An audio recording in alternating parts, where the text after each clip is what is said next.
ವಿಧಾನಸಭೆ ಕಲಾಪದಲ್ಲಿ ಅರಸೀಕೆರೆ ಶಾಸಕ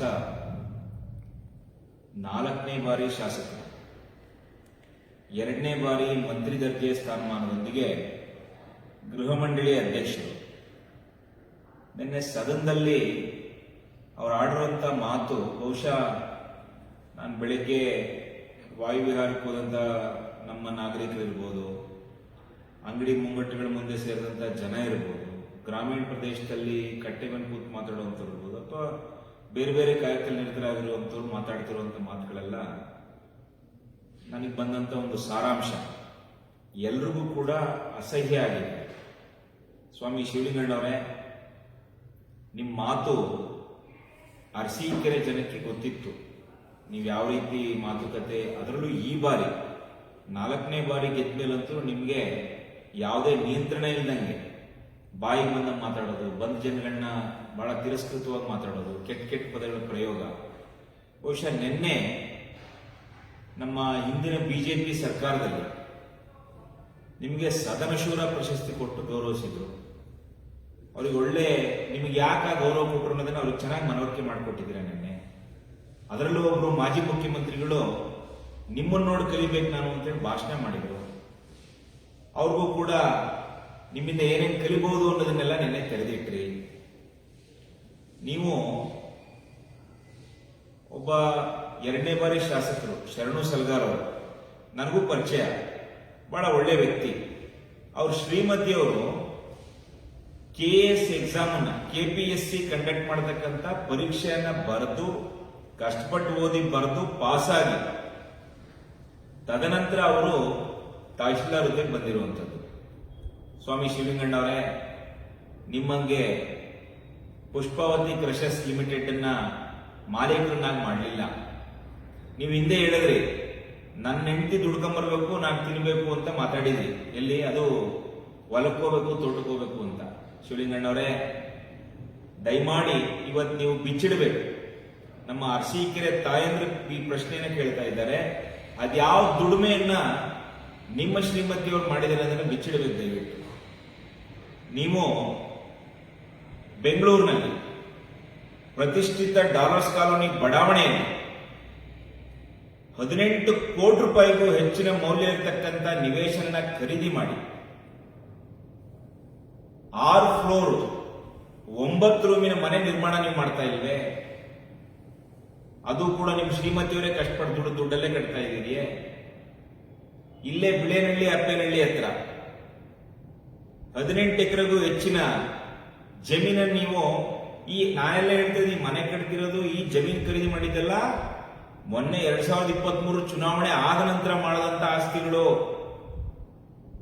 ನೀವೇ ಹೇಳ್ತೀರಿ ನಾನು ಬಡ ಕುಟುಂಬದಿಂದ ಬಂದೆ, ನಮ್ಮ ತಂದೆ ಮಂಜಣ್ಣವರು ಅಂದ್ರೆ ಮಂಜೇಗೌಡರು ಸಾಲ್ ಹೊಡೆದ್ರಲ್ಲಿ ಬಹಳ ಫೇಮಸ್ ಅಂತೇಳಿ ನಮ್ಮ ರೇವಣ್ಣ ಸಾಹೇಬ್ರ ಮೇಲೆ, ದೇವೇಗೌಡರ ಮೇಲೆ ಏಕವಚನ ಪ್ರಯೋಗ ಮಾಡಿ ನೀವು ಮಾತಾಡಿದ್ರಲ್ಲ.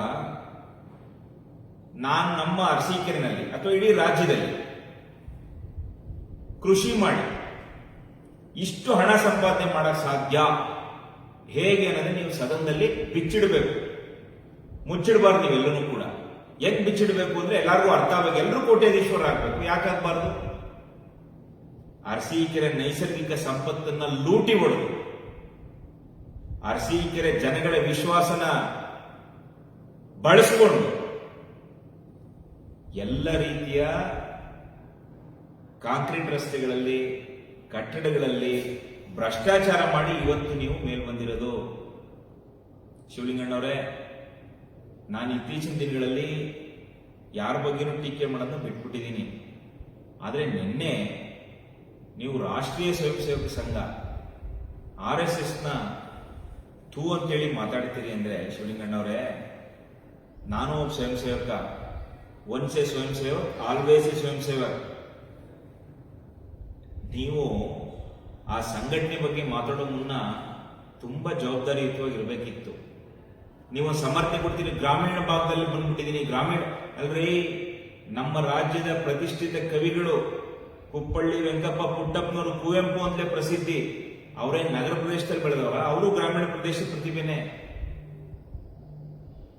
ಎಷ್ಟು ಜನ ಸಾಹಿತಿಗಳು ಬೇಕು, ಎಲ್ಲರೂ ಕೂಡ ಗ್ರಾಮೀಣ ಭಾಗದಿಂದ ಬಂದೇನೆ ಎಷ್ಟು ಚೆನ್ನಾಗಿ ಕನ್ನಡಕ್ಕೆ ಎಂತೆಂಥ ಕೊಡುಗೆಗಳನ್ನ ಕೊಟ್ಟಿದ್ದಾರೆ. ಸ್ವಾಮಿ, ನೀವು ಆಡಳಿತ ಪಕ್ಷ ವಿರೋಧ ಪಕ್ಷ ಟೀಕೆ ಟಿಪ್ಪಣಿ ಮಾಡಿ, ಒಳ್ಳೆ ಕನ್ನಡ ಭಾಷೆಗಳಿವೆ, ನೀವು ಟೀಕೆ ಮಾಡೋಕ್ಕೂ ಕೂಡ ಉತ್ತಮವಾದ ಭಾಷೆಯನ್ನು ಬಳಸ್ಬೋದಿತ್ತಲ್ಲ.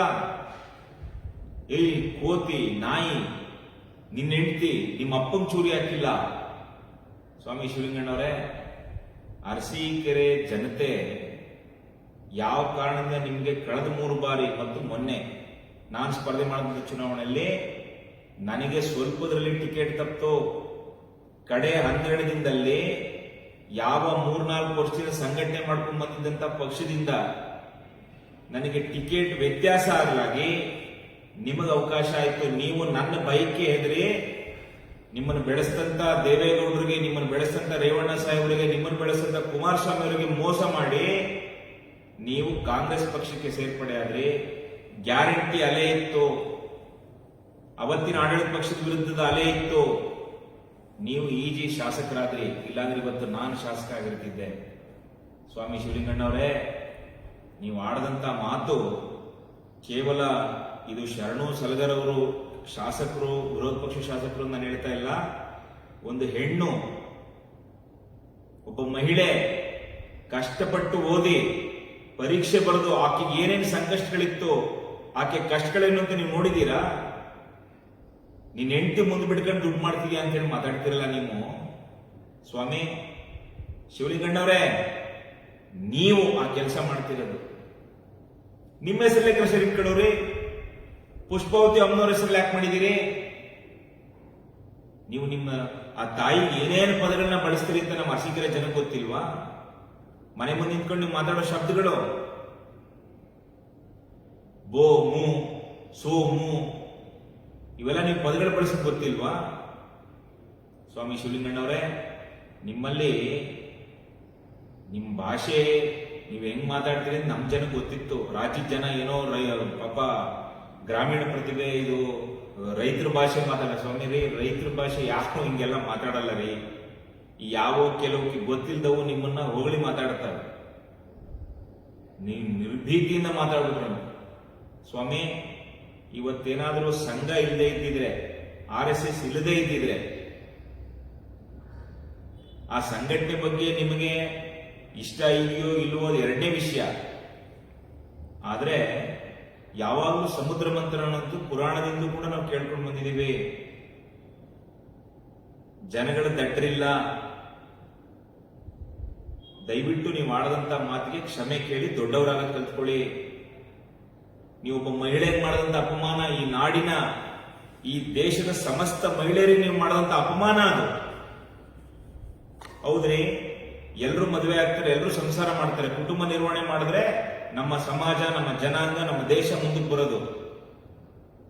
ಒಬ್ಬ ವ್ಯಕ್ತಿಯ ಮಹಿಳೆಯನ್ನ ನೀವು ಸದನದಲ್ಲಿ, ಒಬ್ಬ ವ್ಯಕ್ತಿಯ ಹೆಂಡತಿಯನ್ನ ಸದನದಲ್ಲಿ ನೀವು ಏಕವಚನದಲ್ಲಿ ನಿನ್ನ ಹೆಂಡತಿನ ಮುಂದೆ ಬಿಡ್ಕೊಂಡು ಏನರ್ಥ ಅದು?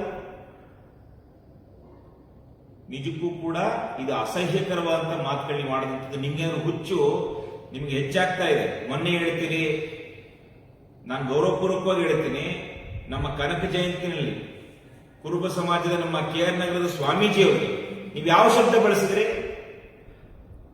ಯಾವ ಶಬ್ದ ಬಳಸಿದ್ರಿ? ಯೂರೋಪ್ ತಿಕ್ಕಲ್ ಸ್ವಾಮಿ ಅಂತ ನೀವು ಹೇಳಲಿಲ್ವಾ? ಕ್ಷಮೆ ಕೇಳಲಿಲ್ಲ. ವೇದಿಕೆನಲ್ಲೇ ಅಂದ್ರೆ ಏನ್ ಕುರುಬ್ರೆ ನಂಗೆ ಓಟ್ ಹಾಕಿಲ್ಲ, ಅಣದಿದ್ದೀನಿ ಸ್ವಾಮಿ, ಅದಕ್ಕೆ ಓಟ್ ಹಾಕಿದ್ರೆ ಅಂತ ನೀವು ಅಂದಿಲ್ವಾ? ಬನ್ನಿ ಜಯಂತ ಸಿದ್ದಪ್ಪನ ಬೆಟ್ಟಕ್ಕೆ, ಹಚ್ಚಿ ಕರ್ಪೂರ ಅಂದಿಲ್ಲ ನಾನು ಅಂತ. KR ನಗರದ ಕುರುಬ ಸಮಾಜದ ಶ್ರೀಗಳನ್ನು ಕೂಡ ಕರೆಸ್ಕೊಳ್ಳೋಣ, ನಾನು ಬರ್ತೀನಿ. ಅವ್ರ ಸಮ್ಮುಖದಲ್ಲಿ ಕರ್ಪೂರ ಹಚ್ಚಿ, ನಾನು ಸ್ವಾಮೀಜಿಗ ಮಾತಂದಿಲ್ಲ, ನನ್ನ ಕುರುಬ ಸಮಾಜಕ್ಕೆ ಮಾತಂದಿಲ್ಲ. ಸ್ವಾಮಿ ಶಿವಲಿಂಗಣ್ಣವರೇ, ಯಾರಿಗೆ ಗೌರವ ಕೊಟ್ಟಿದ್ದೀರಿ ನೀವು? ಯಾರಿಗೆ ಗೌರವ ಕೊಟ್ಟಿದ್ದೀರಿ? ನಿಮ್ಮನ್ನ ನಾನು ನಿಮ್ಮ ಕಾಯಕದ ಬಗ್ಗೆ ನಾನು ಮಾತಾಡಲ್ಲ.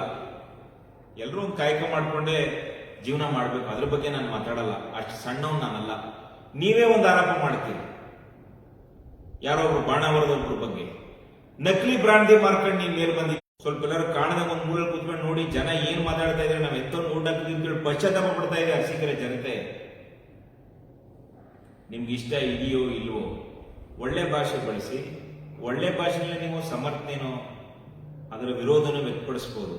ಅದನ್ನ ಬಿಟ್ಟು ನೀವು ಏಕಾಏಕಿ ಈ ರೀತಿ ಒಬ್ಬ ಮಹಿಳೆ ಬಗ್ಗೆ, ಸ್ವಾಮಿ ಶಿವಲಿಂಗಣ್ಣವರೇ, ನಿಮಗೆ ಮಹಿಳೆಯರು ಓಟ್ ಹಾಕಿದಾರಲ್ರಿ ಅರ್ಸಿಕರಿಗೆ, ಆ ತಾಯಂದ್ರಿಗೆಲ್ಲ ನೀವು ಮಾಡಿದಂತ ಅಪಮಾನ ತಾನೇ ಇದು? ಅಪಮಾನ ಅಲ್ವೇನ್ರಿ?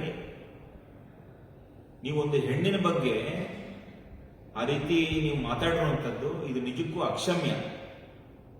ಇದನ್ನ ನಾನು ನನ್ನ ಅರಸೀಕೆರೆ ತಾಲೂಕಿನ ಕಾಂಗ್ರೆಸ್ ಪಕ್ಷ ಇರ್ಬೋದು, ಬಿಜೆಪಿ ಪಕ್ಷ ಇರ್ಬೋದು, JDS ಪಕ್ಷ ಇರ್ಬೋದು, JDU ಪಕ್ಷ ಇರ್ಬೋದು, ಎಲ್ಲರಲ್ಲೂ ಮನವಿ ಮಾಡ್ತೇನೆ.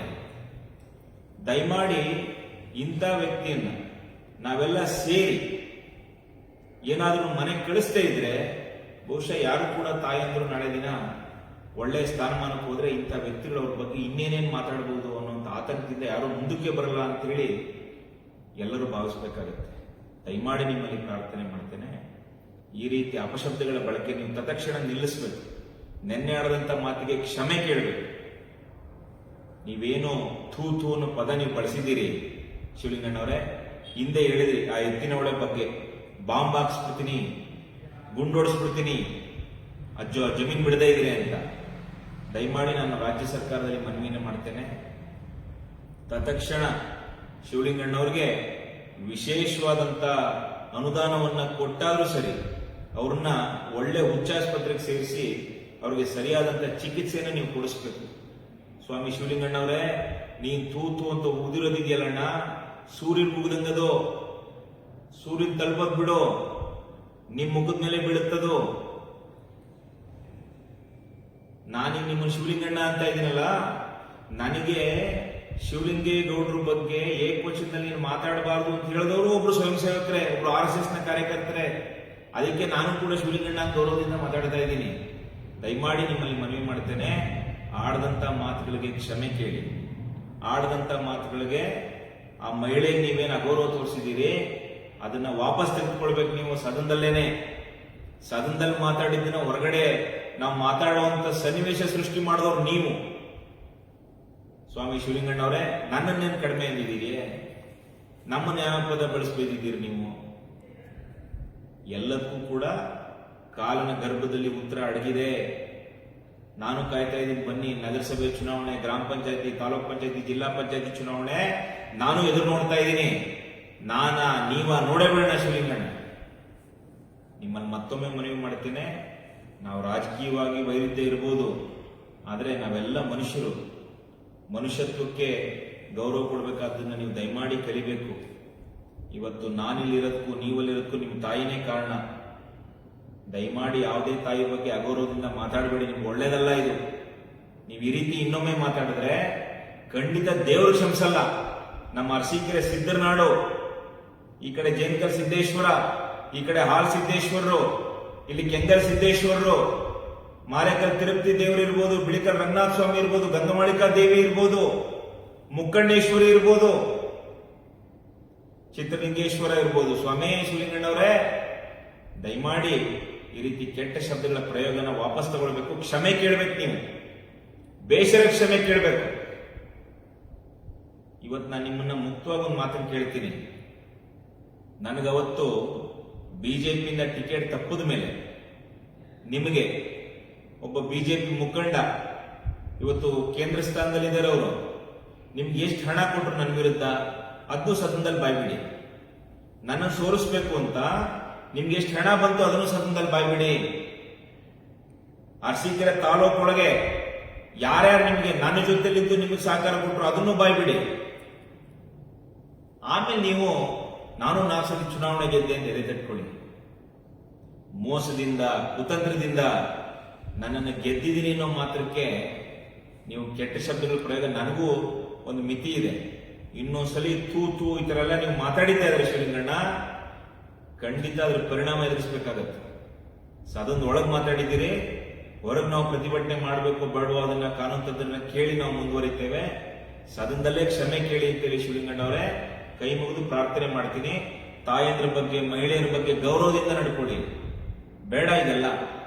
ನಮ್ಮ ಅರಸಿ ಕೆರೆ, ಈ ಹೆಸರಲ್ಲೇ ಇದೆ ಅರಸಿ ಕೆರೆ, ಅರಸಿ ಕಟ್ಟಿಸಿದಂತ ಕೆರೆ ಇದು, ಒಬ್ಬ ತಾಯಿ ಕಟ್ಟಿಸಿದಂತ ಕೆರೆ ಇದು. ಅದಕ್ಕೆ ಅರಸಿ ಕೆರೆ ಹೆಸರು ನನ್ನ ಕ್ಷೇತ್ರಕ್ಕೆ ಬಂದಿದೆ. ದಯಮಾಡಿ ಈ ಕ್ಷೇತ್ರನ ಪ್ರತಿನಿಧಿಸೋರಾಗಿ ನಿಮ್ಮ ಬಾಯಲ್ಲಿ ತಾಯಂದ್ರ ಬಗ್ಗೆ, ಮಹಿಳೆಯರ ಬಗ್ಗೆ ಕೆಟ್ಟ ಶಬ್ದಗಳು ಬರಬಾರದು. ಸ್ವಾಮಿ ಶಿವಲಿಂಗಣ್ಣವರೇ, ದಯಮಾಡಿ ನಿಮ್ಮ ಮಾತಿಗೆ ಕ್ಷಮೆ ಯಾಚಿಸಿ ಅಂತೇಳಿ ಕೈ ಮುಗಿದು ಪ್ರಾರ್ಥನೆ ಮಾಡ್ಕೊಳ್ತೇನೆ. ನಮಸ್ಕಾರ ಬಂಧುಗಳೇ, ನಾನು ನಿಮ್ಮ ಮನೆಯ ಸಂತೋಷ ಮಾತಾಡ್ತಾ ಇದ್ದೇನೆ. ನಿನ್ನೆ ವಿಧಾನಸಭೆ ಕಲಾಪದಲ್ಲಿ ಅರಸೀಕೆರೆ ಶಾಸಕ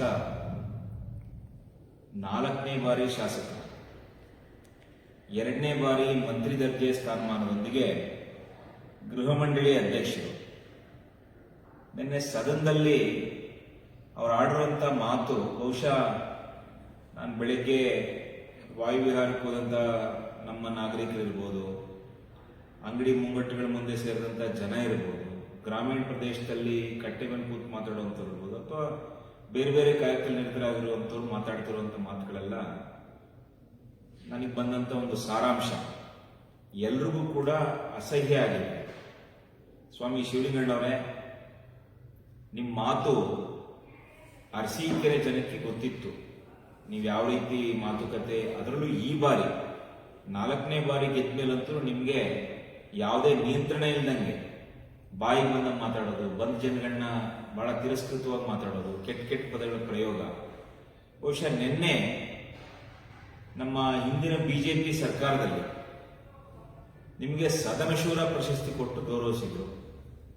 ಅವ್ರಿಗೆ ಒಳ್ಳೆ, ನಿಮಗೆ ಯಾಕೆ ಗೌರವ ಕೊಟ್ಟರು ಅನ್ನೋದನ್ನ ಅವ್ರಿಗೆ ಚೆನ್ನಾಗಿ ಮನವರಿಕೆ ಮಾಡಿಕೊಟ್ಟಿದ್ದೀರಾ ನಿನ್ನೆ. ಅದರಲ್ಲೂ ಒಬ್ರು ಮಾಜಿ ಮುಖ್ಯಮಂತ್ರಿಗಳು ನಿಮ್ಮನ್ನು ನೋಡಿ ಕಲಿಬೇಕು ನಾನು ಅಂತೇಳಿ ಭಾಷಣ ಮಾಡಿದರು. ಅವ್ರಿಗೂ ಕೂಡ ನಿಮ್ಮಿಂದ ಏನೇನು ಕಲಿಬಹುದು ಅನ್ನೋದನ್ನೆಲ್ಲ ನೆನ್ನೆ ತೆರೆದಿಟ್ರಿ. ನೀವು ಒಬ್ಬ 2ನೇ ಬಾರಿ ಶಾಸಕರು ಶರಣು ಸಲ್ಗಾರ್ ಅವರು, ನನಗೂ ಪರಿಚಯ, ಬಹಳ ಒಳ್ಳೆ ವ್ಯಕ್ತಿ. ಅವ್ರ ಶ್ರೀಮತಿಯವರು KS ಎಕ್ಸಾಮ್ ಅನ್ನ, KPSC ಕಂಡಕ್ಟ್ ಮಾಡತಕ್ಕಂಥ ಪರೀಕ್ಷೆಯನ್ನ ಬರೆದು, ಕಷ್ಟಪಟ್ಟು ಓದಿ ಬರೆದು ಪಾಸ್ ಆಗಿ ತದನಂತರ ಅವರು ತಹಶೀಲ್ದಾರ್ ಹುದ್ದೆಗೆ ಬಂದಿರುವಂಥದ್ದು. ಸ್ವಾಮಿ ಶಿವಲಿಂಗಣ್ಣವರೇ, ನಿಮ್ಮಂಗೆ ಪುಷ್ಪಾವತಿ ಕ್ರಷರ್ಸ್ ಲಿಮಿಟೆಡ್ ಅನ್ನ ಮಾಲೀಕರನ್ನಾಗಿ ಮಾಡಲಿಲ್ಲ. ನೀವು ಹಿಂದೆ ಹೇಳಿದ್ರಿ, ನನ್ನ ಹೆಂಡತಿ ದುಡ್ಕೊಂಬರ್ಬೇಕು, ನಾನು ತಿನ್ಬೇಕು ಅಂತ ಮಾತಾಡಿದ್ರಿ. ಎಲ್ಲಿ? ಅದು ಹೊಲಕ್ಕೋಗ್ಬೇಕು, ತೋಟಕ್ಕೋಗ್ಬೇಕು ಅಂತ. ಶಿವಲಿಂಗಣ್ಣವರೇ, ದಯಮಾಡಿ ಇವತ್ತು ನೀವು ಬಿಚ್ಚಿಡಬೇಕು. ನಮ್ಮ ಅರಸೀಕೆರೆ ತಾಯಂದ್ರು ಈ ಪ್ರಶ್ನೆಯನ್ನ ಕೇಳ್ತಾ ಇದ್ದಾರೆ. ಅದ್ಯಾವ ದುಡಿಮೆಯನ್ನ ನಿಮ್ಮ ಶ್ರೀಮತಿಯವರು ಮಾಡಿದ್ದಾರೆ ಅಂದ್ರೆ ಬಿಚ್ಚಿಡಬೇಕು ದಯವಿಟ್ಟು. ನೀವು ಬೆಂಗಳೂರಿನಲ್ಲಿ ಪ್ರತಿಷ್ಠಿತ ಡಾಲರ್ಸ್ ಕಾಲೋನಿ ಬಡಾವಣೆಯಲ್ಲಿ 18 ಕೋಟಿ ರೂಪಾಯಿಗೂ ಹೆಚ್ಚಿನ ಮೌಲ್ಯ ಇರತಕ್ಕಂಥ ನಿವೇಶನ ಖರೀದಿ ಮಾಡಿ 6 ಫ್ಲೋರ್ 9 ರೂಮಿನ ಮನೆ ನಿರ್ಮಾಣ ನೀವು ಮಾಡ್ತಾ ಇಲ್ವೇ? ಅದು ಕೂಡ ನಿಮ್ಮ ಶ್ರೀಮತಿಯವರೇ ಕಷ್ಟಪಟ್ಟು ದುಡ್ಡಲ್ಲೇ ಕಟ್ತಾ ಇದ್ದೀರಿಯೇ? ಇಲ್ಲೇ ಬಿಳೇನಹಳ್ಳಿ ಅಪ್ಪೇನಹಳ್ಳಿ ಹತ್ರ 18 ಎಕರೆಗೂ ಹೆಚ್ಚಿನ ಜಮೀನನ್ನು ನೀವು, ಈ ನಾನೆಲ್ಲ ಹೇಳ್ತಿದ್ದೆ, ಈ ಮನೆ ಕಟ್ತಿರೋದು, ಈ ಜಮೀನು ಖರೀದಿ ಮಾಡಿದ್ದೆಲ್ಲ ಮೊನ್ನೆ 2023 ಚುನಾವಣೆ ಆದ ನಂತರ ಮಾಡದಂತ ಆಸ್ತಿಗಳು. ನೀವೇ ಹೇಳ್ತೀರಿ, ನಾನು ಬಡ ಕುಟುಂಬದಿಂದ ಬಂದೆ, ನಮ್ಮ ತಂದೆ ಮಂಜಣ್ಣವರು, ಅಂದ್ರೆ ಮಂಜೇಗೌಡರು ಸಾಲ್ ಹೊಡೆದ್ರಲ್ಲಿ ಬಹಳ ಫೇಮಸ್ ಅಂತೇಳಿ ನಮ್ಮ ರೇವಣ್ಣ ಸಾಹೇಬ್ರ ಮೇಲೆ, ದೇವೇಗೌಡರ ಮೇಲೆ ಏಕವಚನ ಪ್ರಯೋಗ ಮಾಡಿ ನೀವು ಮಾತಾಡಿದ್ರಲ್ಲ. ನಾನು ನಮ್ಮ ಅರಸೀಕೆರೆನಲ್ಲಿ ಅಥವಾ ಇಡೀ ರಾಜ್ಯದಲ್ಲಿ ಕೃಷಿ ಮಾಡಿ ಇಷ್ಟು ಹಣ ಸಂಪಾದನೆ ಮಾಡಕ್ ಸಾಧ್ಯ ಹೇಗೆ ಅನ್ನೋದೇ ನೀವು ಸದನದಲ್ಲಿ, ಪುಟ್ಟಪ್ಪನವರು ಕುವೆಂಪು ಅಂತಲೇ ಪ್ರಸಿದ್ಧಿ, ಅವರೇ ನಗರ ಪ್ರದೇಶದಲ್ಲಿ ಬೆಳೆದವರ, ಅವರು ಗ್ರಾಮೀಣ ಪ್ರದೇಶ ಪ್ರತಿಭೆನೆ. ಎಷ್ಟು ಜನ ಸಾಹಿತಿಗಳು ಬೇಕು, ಎಲ್ಲರೂ ಕೂಡ ಗ್ರಾಮೀಣ ಭಾಗದಿಂದ ಬಂದೇನೆ ಎಷ್ಟು ಚೆನ್ನಾಗಿ ಕನ್ನಡಕ್ಕೆ ಎಂತೆಂಥ ಕೊಡುಗೆಗಳನ್ನ ಕೊಟ್ಟಿದ್ದಾರೆ. ಸ್ವಾಮಿ, ನೀವು ಆಡಳಿತ ಪಕ್ಷ ವಿರೋಧ ಪಕ್ಷ ಟೀಕೆ ಟಿಪ್ಪಣಿ ಮಾಡಿ, ಒಳ್ಳೆ ಕನ್ನಡ ಭಾಷೆಗಳಿವೆ, ನೀವು ಟೀಕೆ ಮಾಡಕ್ಕೂ ಕೂಡ ಉತ್ತಮವಾದ ಭಾಷೆಯನ್ನು ಬಳಸ್ಬೋದಿತ್ತಲ್ಲ. ಏಯ್ ಕೋತಿ ನಾಯಿ, ನಿನ್ನ ಹೆಂಡತಿ ನಿಮ್ಮ ಅಪ್ಪನ ಚೂರಿ ಹಾಕಿಲ್ಲ. ಸ್ವಾಮಿ ಶಿವಲಿಂಗಣ್ಣವರೇ, ಅರಸೀಕೆರೆ ಜನತೆ ಯಾವ ಕಾರಣದಿಂದ ನಿಮಗೆ ಕಳೆದ 3 ಬಾರಿ ಮತ್ತು ಮೊನ್ನೆ ನಾನು ಸ್ಪರ್ಧೆ ಮಾಡಿದ ಚುನಾವಣೆಯಲ್ಲಿ ನನಗೆ ಸ್ವಲ್ಪದರಲ್ಲಿ ಟಿಕೆಟ್ ತಪ್ಪಿತು. ಕಡೆ 12 ದಿನದಲ್ಲಿ ಯಾವ 3-4 ವರ್ಷದಿಂದ ಸಂಘಟನೆ ಮಾಡ್ಕೊಂಡು ಬಂದಿದ್ದಂತ ಪಕ್ಷದಿಂದ ನನಗೆ ಟಿಕೆಟ್ ವ್ಯತ್ಯಾಸ ಆಗಲಾಗಿ ನಿಮಗೆ ಅವಕಾಶ ಆಯ್ತು. ನೀವು ನನ್ನ ಬೈಕ್ಗೆ ಹೆದರಿ ನಿಮ್ಮನ್ನು ಬೆಳೆಸಿದಂತ ದೇವೇಗೌಡರಿಗೆ, ನಿಮ್ಮನ್ನು ಬೆಳೆಸಿದಂತ ರೇವಣ್ಣ ಸಾಹೇಬರಿಗೆ, ನಿಮ್ಮನ್ನು ಬೆಳೆಸಿದಂತ ಕುಮಾರಸ್ವಾಮಿ ಅವರಿಗೆ ಮೋಸ ಮಾಡಿ ನೀವು ಕಾಂಗ್ರೆಸ್ ಪಕ್ಷಕ್ಕೆ ಸೇರ್ಪಡೆ ಆದ್ರಿ. ಗ್ಯಾರಂಟಿ ಅಲೆ ಇತ್ತು, ಅವತ್ತಿನ ಆಡಳಿತ ಪಕ್ಷದ ವಿರುದ್ಧದ ಅಲೆ ಇತ್ತು. ನೀವು ಈಜಿ ಶಾಸಕರಾದ್ರಿ, ಇಲ್ಲಾಂದ್ರೆ ಇವತ್ತು ನಾನು ಶಾಸಕ ಆಗಿರ್ತಿದ್ದೆ. ಸ್ವಾಮಿ ಶಿವಲಿಂಗಣ್ಣವರೇ, ನೀವು ಆಡದಂತ ಮಾತು ಕೇವಲ ಇದು ಶರಣು ಸಲಗರ್ ಅವರು ಶಾಸಕರು, ವಿರೋಧ ಪಕ್ಷ ಶಾಸಕರು ನಾನು ಹೇಳ್ತಾ ಇಲ್ಲ. ಒಂದು ಹೆಣ್ಣು, ಒಬ್ಬ ಮಹಿಳೆ ಕಷ್ಟಪಟ್ಟು ಓದಿ ಪರೀಕ್ಷೆ ಬರೆದು ಆಕೆಗೆ ಏನೇನು ಸಂಕಷ್ಟಗಳಿತ್ತು, ಆಕೆ ಕಷ್ಟಗಳೇನು ಅಂತ ನೀವು ನೋಡಿದ್ದೀರಾ? ನೀನ್ ಹೆಂಡತಿ ಮುಂದೆ ಬಿಡ್ಕೊಂಡು ದುಡ್ಡು ಮಾಡ್ತಿದ್ಯಾ ಅಂತ ಹೇಳಿ ಮಾತಾಡ್ತಿರಲ್ಲ ನೀವು. ಸ್ವಾಮಿ ಶಿವಲಿಂಗಣ್ಣವರೇ, ನೀವು ಆ ಕೆಲಸ ಮಾಡ್ತಿರೋದು ನಿಮ್ಮ ಹೆಸರಲ್ಲೇ ಕೃಷಿ ಇಟ್ಕೊಳ್ಳೋರಿ. ಪುಷ್ಪಾವತಿ ಅಮ್ಮನವ್ರ ಹೆಸರಲ್ಲಿ ಯಾಕೆ ಮಾಡಿದ್ದೀರಿ? ನೀವು ನಿಮ್ಮ ಆ ತಾಯಿ ಏನೇನು ಪದಗಳನ್ನ ಬಳಸ್ತೀರಿ ಅಂತ ನಮ್ಮ ಅಸೀಕರ ಜನಕ್ಕೆ ಗೊತ್ತಿಲ್ವಾ? ಮನೆ ಮುಂದೆ ನಿಂತ್ಕೊಂಡು ನೀವು ಮಾತಾಡೋ ಶಬ್ದಗಳು ಬೋ ಮೂ ಸೋ ಮೂ ಇವೆಲ್ಲ ನೀವು ಪದಗಳು ಬಳಸೋದು ಗೊತ್ತಿಲ್ವಾ? ಸ್ವಾಮಿ ಶಿವಲಿಂಗಣ್ಣವರೇ, ನಿಮ್ಮಲ್ಲಿ ನಿಮ್ಮ ಭಾಷೆ ನೀವು ಹೆಂಗ್ ಮಾತಾಡ್ತೀರಿ ಅಂತ ನಮ್ಮ ಜನಕ್ಕೆ ಗೊತ್ತಿತ್ತು. ರಾಜ್ಯದ ಜನ ಏನೋ ಪಾಪ ಗ್ರಾಮೀಣ ಪ್ರತಿಭೆ, ಇದು ರೈತರ ಭಾಷೆ ಮಾತಾಡಲ್ಲ. ಸ್ವಾಮಿ ರೀ, ರೈತರ ಭಾಷೆ ಯಾಕೋ ಹಿಂಗೆಲ್ಲ ಮಾತಾಡಲ್ಲ ರೀ. ಯಾವ ಕೆಲವು ಗೊತ್ತಿಲ್ಲದವು ನಿಮ್ಮನ್ನ ಹೊಗಳಿ ಮಾತಾಡ್ತಾರೆ. ನೀವು ನಿರ್ಭೀತಿಯಿಂದ ಮಾತಾಡಿದ್ರು. ಸ್ವಾಮಿ, ಇವತ್ತೇನಾದ್ರೂ ಸಂಘ ಇಲ್ಲದೆ ಇದ್ದಿದ್ರೆ, RSS ಇಲ್ಲದೆ ಇದ್ದಿದ್ರೆ, ಆ ಸಂಘಟನೆ ಬಗ್ಗೆ ನಿಮಗೆ ಇಷ್ಟ ಇದೆಯೋ ಇಲ್ವೋ ಎರಡನೇ ವಿಷಯ. ಆದ್ರೆ ಯಾವಾಗಲೂ ಸಮುದ್ರ ಮಂಥನಂತೂ ಪುರಾಣದಿಂದ ಕೂಡ ನಾವು ಕೇಳ್ಕೊಂಡು ಬಂದಿದ್ದೀವಿ. ಜನಗಳ ದಡ್ಡರಿಲ್ಲ. ದಯವಿಟ್ಟು ನೀವು ಆಡದಂತ ಮಾತಿಗೆ ಕ್ಷಮೆ ಕೇಳಿ ದೊಡ್ಡವರಾಗ ಕಲ್ತ್ಕೊಳ್ಳಿ. ನೀವೊಬ್ಬ ಮಹಿಳೆಗೆ ಮಾಡದಂತ ಅಪಮಾನ, ಈ ನಾಡಿನ, ಈ ದೇಶದ ಸಮಸ್ತ ಮಹಿಳೆಯರಿಗೆ ನೀವು ಮಾಡದಂತ ಅಪಮಾನ ಅದು. ಹೌದ್ರಿ, ಎಲ್ಲರೂ ಮದುವೆ ಆಗ್ತಾರೆ, ಎಲ್ಲರೂ ಸಂಸಾರ ಮಾಡ್ತಾರೆ, ಕುಟುಂಬ ನಿರ್ವಹಣೆ ಮಾಡಿದ್ರೆ ನಮ್ಮ ಸಮಾಜ, ನಮ್ಮ ಜನಾಂಗ, ನಮ್ಮ ದೇಶ ಮುಂದಕ್ಕೆ ಬರೋದು. ಒಬ್ಬ ವ್ಯಕ್ತಿಯ ಮಹಿಳೆಯನ್ನ ನೀವು ಸದನದಲ್ಲಿ, ಒಬ್ಬ ವ್ಯಕ್ತಿಯ ಹೆಂಡತಿಯನ್ನು ಸದನದಲ್ಲಿ ನೀವು ಏಕವಚನದಲ್ಲಿ ನಿನ್ನ ಹೆಂಡತಿನ ಮುಂದೆ ಬಿಡ್ಕೊಂಡ್ರು ಏನರ್ಥ ಅದು? ನಿಜಕ್ಕೂ ಕೂಡ ಇದು ಅಸಹ್ಯಕರವಾದಂತ ಮಾತುಗಳನ್ನ ಮಾಡಿದಂಥದ್ದು. ನಿಮ್ಗೆ ಹುಚ್ಚು ನಿಮ್ಗೆ ಹೆಚ್ಚಾಗ್ತಾ ಇದೆ. ಮೊನ್ನೆ ಹೇಳ್ತೀರಿ, ನಾನು ಗೌರವಪೂರ್ವಕವಾಗಿ ಹೇಳ್ತೀನಿ, ನಮ್ಮ ಕನಕ ಜಯಂತಿನಲ್ಲಿ ಕುರುಬ ಸಮಾಜದ ನಮ್ಮ KR ನಗರದ ಸ್ವಾಮೀಜಿಯವರು ನೀವು ಯಾವ ಶಬ್ದ ಬಳಸಿದ್ರಿ? ಯಾವ ಶಬ್ದ ಬಳಸಿದ್ರಿ? ಇವನೊಬ್ಬ ಕಿಕ್ಕೂರು ಸ್ವಾಮಿ ಅಂತ ನೀವು ಹೇಳಲಿಲ್ವಾ? ಕ್ಷಮೆ ಕೇಳಲಿಲ್ಲ. ವೇದಿಕೆನಲ್ಲೇ ಅಂದ್ರಿ, ಏನ್ ಕುರುಬ್ರೆ ನಂಗೆ ಓಟ್ ಹಾಕಿಲ್ಲ, ಅಣದಿದ್ದೀನಿ ಸ್ವಾಮಿ, ಅದಕ್ಕೆ ಓಟ್ ಹಾಕಿದ್ರಿ ಅಂತ ನೀವು ಅಂದಿಲ್ವಾ? ಬನ್ನಿ ಜಯಂತ ಸಿದ್ದಪ್ಪನ ಬೆಟ್ಟಕ್ಕೆ, ಅಚ್ಚಿ ಕರ್ಪೂರ ಅಂದಿಲ್ಲ ನಾನು ಅಂತ. KR ನಗರದ ಕುರುಬ ಸಮಾಜದ ಶ್ರೀಗಳನ್ನು ಕೂಡ ಕರೆಸ್ಕೊಳ್ಳೋಣ, ನಾನು ಬರ್ತೀನಿ. ಅವ್ರ ಸಮ್ಮುಖದಲ್ಲಿ ಕರ್ಪೂರ ಹಚ್ಚಿ, ನಾನು ಸ್ವಾಮೀಜಿಗ ಮಾತಂದಿಲ್ಲ, ನನ್ನ ಕುರುಬ ಸಮಾಜಕ್ಕೆ ಮಾತಂದಿಲ್ಲ ಅಂತ. ಸ್ವಾಮಿ ಶಿವಲಿಂಗಣ್ಣವರೇ, ಯಾರಿಗೆ ಗೌರವ ಕೊಟ್ಟಿದ್ದೀರಿ ನೀವು? ಯಾರಿಗೆ ಗೌರವ ಕೊಟ್ಟಿದ್ದೀರಿ? ನಿಮ್ಮನ್ನ ನಾನು ನಿಮ್ಮ ಕಾಯಕದ ಬಗ್ಗೆ ನಾನು ಮಾತಾಡಲ್ಲ. ಎಲ್ಲರೂ ಒಂದು ಕಾಯಕ ಮಾಡಿಕೊಂಡೇ ಜೀವನ ಮಾಡಬೇಕು, ಅದ್ರ ಬಗ್ಗೆ ನಾನು ಮಾತಾಡಲ್ಲ. ಅಷ್ಟು ಸಣ್ಣವ್ ನಾನಲ್ಲ. ನೀವೇ ಒಂದು ಆರೋಪ ಮಾಡ್ತೀರಿ, ಯಾರೋ ಒಬ್ರು ಬಾಣಾವರದೊಬ್ಬರ ಬಗ್ಗೆ ನಕಲಿ ಬ್ರಾಂಡಿ ಮಾರ್ಕೊಂಡು ನೀನ್ ಮೇಲ್ ಬಂದಿದೀಯ ಅಂತ.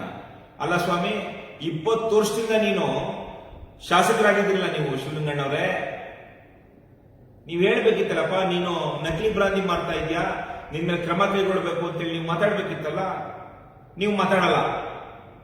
ನಿಮ್ಮೇಲೆ ಆರೋಪ ಮಾಡಿದಕ್ಕೆ ಹೇಳ್ತೀರಿ ನೀನ್ ನಕಲಿ ಬ್ರಾಂದಿ ಮಾರ್ತಿದೆ, ನಿನ್ನ ನಾನ್ ಮಾರ್ಬೇಕಿತ್ತ ಅಂತ ಕೇಳ್ತೀರಿ. ಅಲ್ಲಿ 20 ವರ್ಷದಿಂದ ಅರಸೀಕರಲ್ಲಿ ಎಷ್ಟು ನಕಲಿ ಬ್ರಾಂದಿ ಮಾರಾಟ ಆಗಿದೆ, ನಕಲಿ ಮದ್ಯ ಮಾರಾಟ ಆಗಿದೆ, ಇದ್ರ ಬಗ್ಗೆ ತನಿಖೆ ಆಗ್ಬೇಕಲ್ಲ. ಹಾಗಾದ್ರೆ ನೀವು ಮಾಡಿಸಲ್ಲ. ಸ್ವಾಮಿ ಶಿವಲಿಂಗಣ್ಣವರೇ, ಎಲ್ರಿಗೂ ಕೂಡ ಭಾಷೆ ತುಂಬಾ ಸೊಗಸಾದ ಭಾಷೆ ಕನ್ನಡ ಭಾಷೆ. ರನ್ನ, ಪಂಪ, ಇತ್ತೀಚೆಗೆ ದರಾ ಬೇಂದ್ರೆಯವರು, ಕುವೆಂಪುರವರು, ಸಾಕಷ್ಟು ಜನ ಜ್ಞಾನಪೀಠ ಪ್ರಶಸ್ತಿಗಳ ಮಹಾಪೂರ್ಣೆ ಕನ್ನಡದ ಭಾಷೆಗೆ ಬಂದಿದೆ. ನೀವ್ಯಾಕೆ ಕನ್ನಡದ ಒಳ್ಳೆ ಶಬ್ದಗಳನ್ನೇ ಬಳಸಬಾರ್ದು ಸದನದಲ್ಲಿ? ಸಿಟ್ಟು ಬಂತು ಅಂದ ತಕ್ಷಣ ಏನ್ ಬೇಕಾದ್ರೂ ಮಾತಾಡ್ಬೋದು ಅನ್ನೋ ಸಮರ್ಥನೆನಾ? ಅಥವಾ ಗ್ರಾಮೀಣ ಭಾಷೆ ಅಂತೇಳಿ ಏನ್ ಬೇಕಾದ್ರೂ ಸಮರ್ಥನೆ ಮಾಡಬಹುದು ನೀವು ಅನ್ಕೊಂಡಿದ್ದೀರಾ? ಜನ ಚೀತು ಅಂತ ಇದ್ರೆ ಬನ್ನಿ ಅರಸೀಕೆರೆಗೆ ಒಂದ್ಸರಿ ಓಡಾಡಿ. ಅರಸೀಕೆರೆಗೆ ಬಂದು ಸ್ವಲ್ಪ ಎಲ್ಲರೂ ಕಾಣದಾಗ ಒಂದು ಮೂರಲ್ಲಿ ಕೂತ್ಕೊಂಡು ನೋಡಿ ಜನ ಏನ್ ಮಾತಾಡ್ತಾ ಇದ್ದಾರೆ, ನಾವ್ ಎಂತ ಊಟ ಹಾಕಿದ್ವಿ ಪಶ್ಚಾತ್ತಾಪ ಪಡ್ತಾ ಇದೆ ಅರಸೀಕೆರೆ ಜನತೆ. ನಿಮ್ಗೆ ಇಷ್ಟ ಇದೆಯೋ ಇಲ್ವೋ, ಒಳ್ಳೆ ಭಾಷೆ ಬಳಸಿ. ಒಳ್ಳೆ ಭಾಷೆಯಲ್ಲಿ ನೀವು ಸಮರ್ಥನೆನೋ ಅದರ ವಿರೋಧನೂ ವ್ಯಕ್ತಪಡಿಸಬಹುದು. ಅದನ್ನ ಬಿಟ್ಟು ನೀವು ಏಕಾಏಕಿ ಈ ರೀತಿ ಒಬ್ಬ ಮಹಿಳೆ ಬಗ್ಗೆ, ಸ್ವಾಮಿ ಶಿವಲಿಂಗಣ್ಣವರೇ, ನಿಮಗೆ ಮಹಿಳೆಯರು ಓಟ್ ಹಾಕಿದಾರಲ್ವೇ ಅರಸೀಕೆರೆಯಲ್ಲಿ? ಆ ತಾಯಂದ್ರಿಗೆಲ್ಲ ನೀವು ಮಾಡಿದಂತ ಅಪಮಾನ ತಾನೇ ಇದು. ಅಪಮಾನ ಅಲ್ವೇನ್ರಿ? ನೀವೊಂದು ಹೆಣ್ಣಿನ ಬಗ್ಗೆ ಆ ರೀತಿ ನೀವು ಮಾತಾಡಿರುವಂಥದ್ದು ಇದು ನಿಜಕ್ಕೂ ಅಕ್ಷಮ್ಯ. ಇದನ್ನ ನಾನು ನನ್ನ ಅರಸೀಕೆರೆ ತಾಲೂಕಿನ ಕಾಂಗ್ರೆಸ್ ಪಕ್ಷ ಇರ್ಬೋದು, ಬಿಜೆಪಿ ಪಕ್ಷ ಇರ್ಬೋದು, ಜೆಡಿಎಸ್ ಪಕ್ಷ ಇರ್ಬೋದು, ಜೆಡಿಯು ಪಕ್ಷ ಇರ್ಬೋದು, ಎಲ್ಲರಲ್ಲೂ ಮನವಿ ಮಾಡ್ತೇನೆ. ದಯಮಾಡಿ ಇಂಥ ವ್ಯಕ್ತಿಯನ್ನ ನಾವೆಲ್ಲ ಸೇರಿ ಏನಾದರೂ ಮನೆ ಕಳಿಸ್ತಾ ಇದ್ರೆ ಬಹುಶಃ ಯಾರು ಕೂಡ ತಾಯಂದ್ರು ನಾಳೆ ದಿನ ಒಳ್ಳೆ ಸ್ಥಾನಮಾನಕ್ಕೆ ಹೋದ್ರೆ ಇಂಥ ವ್ಯಕ್ತಿಗಳು ಅವ್ರ ಬಗ್ಗೆ ಇನ್ನೇನೇನು ಮಾತಾಡಬಹುದು ಅನ್ನೋಂಥ ಆತಂಕದಿಂದ ಯಾರು ಮುಂದಕ್ಕೆ ಬರಲ್ಲ ಅಂತ ಹೇಳಿ ಎಲ್ಲರೂ ಭಾವಿಸ್ಬೇಕಾಗುತ್ತೆ. ದಯಮಾಡಿ ನಿಮ್ಮಲ್ಲಿ ಪ್ರಾರ್ಥನೆ ಮಾಡ್ತೇನೆ, ಈ ರೀತಿ ಅಪಶಬ್ದಗಳ ಬಳಕೆ ನೀವು ತತ್ಕ್ಷಣ ನಿಲ್ಲಿಸಬೇಕು. ನೆನ್ನೆ ಆಡದಂತ ಮಾತಿಗೆ ಕ್ಷಮೆ ಕೇಳಬೇಕು. ನೀವೇನು ಥೂ ಥೂ ಅನ್ನೋ ಪದ ನೀವು ಬಳಸಿದ್ದೀರಿ ಶಿವಲಿಂಗಣ್ಣವರೇ, ಹಿಂದೆ ಹೇಳಿದ್ರಿ ಆ ಎತ್ತಿನ ಒಳೆ ಬಗ್ಗೆ, ಬಾಂಬ್ ಹಾಕ್ಸ್ಬಿಡ್ತೀನಿ, ಗುಂಡೋಡಿಸ್ಬಿಡ್ತೀನಿ, ಜಮೀನು ಬಿಡದೇ ಇದ್ರೆ ಅಂತ. ದಯಮಾಡಿ ನಾನು ರಾಜ್ಯ ಸರ್ಕಾರದಲ್ಲಿ ಮನವಿಯನ್ನು ಮಾಡ್ತೇನೆ, ತತ್ಕ್ಷಣ ಶಿವಲಿಂಗಣ್ಣವ್ರಿಗೆ ವಿಶೇಷವಾದಂತ ಅನುದಾನವನ್ನ ಕೊಟ್ಟಾದ್ರೂ ಸರಿ ಅವ್ರನ್ನ ಒಳ್ಳೆ ಉಚ್ಚಾಸ್ಪತ್ರೆಗೆ ಸೇರಿಸಿ ಅವ್ರಿಗೆ ಸರಿಯಾದಂತ ಚಿಕಿತ್ಸೆಯನ್ನು ನೀವು ಕೊಡಿಸ್ಬೇಕು. ಸ್ವಾಮಿ ಶಿವಲಿಂಗಣ್ಣವ್ರೆ, ನೀನ್ ತೂತು ಅಂತ ಉಗಿದಿರೋದಿದೆಯಲ್ಲಣ್ಣ, ಸೂರ್ಯನ್ ಮುಗ್ದಂಗದು, ಸೂರ್ಯನ್ ತಲುಪದ್ ಬಿಡು, ನಿಮ್ ಮುಖದ ಮೇಲೆ ಬೀಳುತ್ತದು. ನಾನೀಗ ನಿಮ್ಮನ್ನು ಶಿವಲಿಂಗಣ್ಣ ಅಂತ ಇದ್ದೀನಲ್ಲ, ನನಗೆ ಶಿವಲಿಂಗೇಗೌಡರ ಬಗ್ಗೆ ಏಕವಚನದಲ್ಲಿ ಮಾತಾಡಬಾರ್ದು ಅಂತ ಹೇಳಿದವರು ಒಬ್ರು ಸ್ವಯಂ ಸೇವಕರೇ, ಒಬ್ರು RSS ನ ಕಾರ್ಯಕರ್ತರೇ. ಅದಕ್ಕೆ ನಾನು ಕೂಡ ಶಿವಲಿಂಗಣ್ಣ ಗೌರವದಿಂದ ಮಾತಾಡ್ತಾ ಇದ್ದೀನಿ. ದಯಮಾಡಿ ನಿಮ್ಮಲ್ಲಿ ಮನವಿ ಮಾಡ್ತೇನೆ, ಆಡದಂತ ಮಾತುಗಳಿಗೆ ಕ್ಷಮೆ ಕೇಳಿ. ಆಡದಂತ ಮಾತುಗಳಿಗೆ ಆ ಮಹಿಳೆಗೆ ನೀವೇನು ಅಗೌರವ ತೋರಿಸಿದ್ದೀರಿ ಅದನ್ನ ವಾಪಸ್ ತೆಗೆದುಕೊಳ್ಬೇಕು. ನೀವು ಸದನದಲ್ಲೇನೆ, ಸದನದಲ್ಲಿ ಮಾತಾಡಿದ್ದನ್ನ ಹೊರಗಡೆ ನಾವು ಮಾತಾಡುವಂತ ಸನ್ನಿವೇಶ ಸೃಷ್ಟಿ ಮಾಡಿದವ್ರು ನೀವು. ಸ್ವಾಮಿ ಶಿವಲಿಂಗಣ್ಣವರೇ, ನನ್ನನ್ನೇನು ಕಡಿಮೆ ಎಂದಿದ್ದೀರಿ? ನಮ್ಮನ್ನ ಯಾವ ಪದ ಬಳಸ್ಬೇಕಿದ್ದೀರಿ ನೀವು? ಎಲ್ಲದಕ್ಕೂ ಕೂಡ ಕಾಲನ ಗರ್ಭದಲ್ಲಿ ಉತ್ತರ ಅಡಗಿದೆ. ನಾನು ಕಾಯ್ತಾ ಇದ್ದೀನಿ, ಬನ್ನಿ ನಗರಸಭೆ ಚುನಾವಣೆ, ಗ್ರಾಮ ಪಂಚಾಯತಿ, ತಾಲೂಕ್ ಪಂಚಾಯತಿ, ಜಿಲ್ಲಾ ಪಂಚಾಯತಿ ಚುನಾವಣೆ ನಾನು ಎದುರು ನೋಡ್ತಾ ಇದ್ದೀನಿ. ನೀವ ನೋಡೇ ಬಿಡೋಣ ಶಿವಲಿಂಗಣ್ಣ. ನಿಮ್ಮನ್ನು ಮತ್ತೊಮ್ಮೆ ಮನವಿ ಮಾಡ್ತೇನೆ, ನಾವು ರಾಜಕೀಯವಾಗಿ ವೈವಿಧ್ಯ ಇರ್ಬೋದು, ಆದ್ರೆ ನಾವೆಲ್ಲ ಮನುಷ್ಯರು. ಸ್ವಾಮಿ ಶಿವಲಿಂಗಣ್ಣವರೇ, ದಯಮಾಡಿ ಈ ರೀತಿ ಕೆಟ್ಟ ಶಬ್ದಗಳ ಪ್ರಯೋಗನ ವಾಪಸ್ ತಗೊಳ್ಬೇಕು, ಕ್ಷಮೆ ಕೇಳಬೇಕು. ನೀವು ಬೇಷರ ಕ್ಷಮೆ ಕೇಳಬೇಕು. ಇವತ್ತು ನಾನು ನಿಮ್ಮನ್ನ ಮುಕ್ತವಾಗಿ ಒಂದು ಮಾತನ್ನು ಕೇಳ್ತೀನಿ. ನನಗವತ್ತು ಬಿಜೆಪಿಯಿಂದ ಟಿಕೆಟ್ ತಪ್ಪದ ಮೇಲೆ ನಿಮಗೆ ಒಬ್ಬ ಬಿಜೆಪಿ ಮುಖಂಡ ಇವತ್ತು ಕೇಂದ್ರ ಸ್ಥಾನದಲ್ಲಿದ್ದಾರೆ, ಅವರು ನಿಮ್ಗೆ ಎಷ್ಟು ಹಣ ಕೊಟ್ಟರು ನನ್ನ ವಿರುದ್ಧ ಅದನ್ನು ಸದನದಲ್ಲಿ ಬಾಯ್ಬಿಡಿ. ನನ್ನ ಸೋರಿಸ್ಬೇಕು ಅಂತ ನಿಮ್ಗೆ ಎಷ್ಟು ಹಣ ಬಂತು ಅದನ್ನು ಸದನದಲ್ಲಿ ಬಾಯ್ಬಿಡಿ. ಅರಸೀಕೆರೆ ತಾಲೂಕೊಳಗೆ ಯಾರ್ಯಾರು ನಿಮಗೆ ನನ್ನ ಜೊತೆಲಿದ್ದು ನಿಮಗೆ ಸಹಕಾರ ಕೊಟ್ಟರು ಅದನ್ನು ಬಾಯ್ಬಿಡಿ. ಆಮೇಲೆ ನೀವು ನಾನು 4 ಸಲ ಚುನಾವಣೆ ಗೆದ್ದೆ ಅಂತ ಎದೆ ತಟ್ಕೊಳ್ಳಿ. ಮೋಸದಿಂದ, ಕುತಂತ್ರದಿಂದ ನನ್ನನ್ನು ಗೆದ್ದಿದ್ದೀನಿ ಅನ್ನೋ ಮಾತ್ರಕ್ಕೆ ನೀವು ಕೆಟ್ಟ ಶಬ್ದಗಳ ಪ್ರಯೋಗ, ನನಗೂ ಒಂದು ಮಿತಿ ಇದೆ. ಇನ್ನೊಂದ್ಸಲಿ ತೂ ತೂ ಈ ತರ ಎಲ್ಲ ನೀವು ಮಾತಾಡಿದ್ದೆ ಇದ್ರೆ ಶಿವಲಿಂಗಣ್ಣ, ಖಂಡಿತ ಅದ್ರ ಪರಿಣಾಮ ಎದುರಿಸಬೇಕಾಗತ್ತೆ. ಸದನದ ಒಳಗೆ ಮಾತಾಡಿದ್ದೀರಿ, ಹೊರಗೆ ನಾವು ಪ್ರತಿಭಟನೆ ಮಾಡಬೇಕು ಬೇಡವೋ ಅದನ್ನ ಕಾನೂನು ತಜ್ಞರನ್ನ ಕೇಳಿ ನಾವು ಮುಂದುವರಿತೇವೆ. ಸದನದಲ್ಲೇ ಕ್ಷಮೆ ಕೇಳಿ ಅಂತೇಳಿ ಶಿವಲಿಂಗಣ್ಣವರೇ ಕೈ ಮುಗಿದು ಪ್ರಾರ್ಥನೆ ಮಾಡ್ತೀನಿ. ತಾಯಂದ್ರ ಬಗ್ಗೆ, ಮಹಿಳೆಯರ ಬಗ್ಗೆ ಗೌರವದಿಂದ ನಡ್ಕೊಳ್ಳಿ. ಬೇಡ ಇದೆಲ್ಲ. ನಮ್ಮ ಅರಸಿ ಕೆರೆ, ಈ ಹೆಸರಲ್ಲೇ ಇದೆ ಅರಸಿ ಕೆರೆ, ಅರಸಿ ಕಟ್ಟಿಸಿದಂತ ಕೆರೆ ಇದು, ಒಬ್ಬ ತಾಯಿ ಕಟ್ಟಿಸಿದಂತ ಕೆರೆ ಇದು. ಅದಕ್ಕೆ ಅರಸಿ ಕೆರೆ ಹೆಸರು ನನ್ನ ಕ್ಷೇತ್ರಕ್ಕೆ ಬಂದಿದೆ. ದಯಮಾಡಿ ಈ ಕ್ಷೇತ್ರನ ಪ್ರತಿನಿಧಿಸೋರಾಗಿ ನಿಮ್ಮ ಬಾಯಲ್ಲಿ ತಾಯಂದ್ರ ಬಗ್ಗೆ, ಮಹಿಳೆಯರ ಬಗ್ಗೆ ಕೆಟ್ಟ ಶಬ್ದಗಳು ಬರಬಾರದು. ಸ್ವಾಮಿ ಶಿವಲಿಂಗಣ್ಣವರೇ, ದಯಮಾಡಿ ನಿಮ್ಮ ಮಾತಿಗೆ ಕ್ಷಮೆ ಯಾಚಿಸಿ ಅಂತೇಳಿ ಕೈ ಮುಗಿದು ಪ್ರಾರ್ಥನೆ ಮಾಡ್ಕೊಳ್ತೀನಿ. ನಮಸ್ಕಾರ ಬಂಧುಗಳೇ, ನಾನು ನಿಮ್ಮ ಮನೆಯ ಸಂತೋಷ ಮಾತಾಡ್ತಾ ಇದ್ದೇನೆ. ನಿನ್ನೆ ವಿಧಾನಸಭೆ ಕಲಾಪದಲ್ಲಿ ಅರಸೀಕೆರೆ ಶಾಸಕ 4ನೇ ಬಾರಿ ಶಾಸಕ 2ನೇ ಬಾರಿ ಮಂತ್ರಿ ದರ್ಜೆ ಸ್ಥಾನಮಾನದೊಂದಿಗೆ ಗೃಹ ಮಂಡಳಿ ಅಧ್ಯಕ್ಷರು ನಿನ್ನೆ ಸದನದಲ್ಲಿ ಅವರು ಆಡಿರುವಂತ ಮಾತು, ಬಹುಶಃ ನಾನು ಬೆಳಿಗ್ಗೆ ವಾಯುವಿಹಾರಕ್ಕೆ ಹೋದಂತ ನಮ್ಮ ನಾಗರಿಕರು ಇರ್ಬೋದು, ಅಂಗಡಿ ಮುಂಗಟ್ಟುಗಳ ಮುಂದೆ ಸೇರಿದಂತ ಜನ ಇರ್ಬೋದು, ಗ್ರಾಮೀಣ ಪ್ರದೇಶದಲ್ಲಿ ಕಟ್ಟೆ ಮೇಲೆ ಕೂತು ಮಾತಾಡುವಂಥವ್ರು ಇರ್ಬೋದು, ಅಥವಾ ಬೇರೆ ಬೇರೆ ಕಾಯಕದಲ್ಲಿ ನಿರತರಾಗಿರುವಂಥವ್ರು ಮಾತಾಡ್ತಿರುವಂಥ ಮಾತುಗಳೆಲ್ಲ ನನಗೆ ಬಂದಂತ ಒಂದು ಸಾರಾಂಶ ಎಲ್ರಿಗೂ ಕೂಡ ಅಸಹ್ಯ ಆಗಿದೆ.